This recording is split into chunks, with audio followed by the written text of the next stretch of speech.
এই তো লক্ষ্মী ছেলে পার্থদা বলে দেওয়ার কথা ছিল। যাই হোক, আমি এখন আমি একটা সঙ্গীত মেলার প্রোগ্রামে যাব, কাজেই টাইম খুব কম।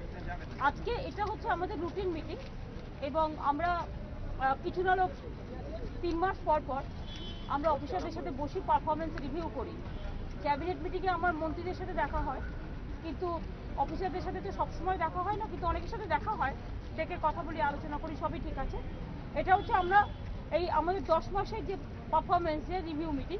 তারপরে ধরুন আমাদের কোন প্রজেক্ট কতটা প্রগ্রেস হলো, কোথাও কাজ করতে গিয়ে অসুবিধা হচ্ছে কিনা। ফাইন্যান্সিয়াল কন্ডিশন তো খুব ব্যাড, তা সত্ত্বেও আমরা প্রজেক্ট রিভিউ করি, প্রোগ্রাম রিভিউ করি, একদম পুরো দা হিল অঞ্চল থেকে শুরু করে জঙ্গলমহল থেকে শুরু করে আমার আইলা প্রজেক্ট থেকে শুরু করে সুবর্ণরেখা কেলেখাই প্রজেক্ট, ওখান থেকে শুরু করে panchayat department, rural, urban, municipality, all together প্রত্যেকটা ডিপার্টমেন্ট অনুযায়ী আমরা রিভিউ করি।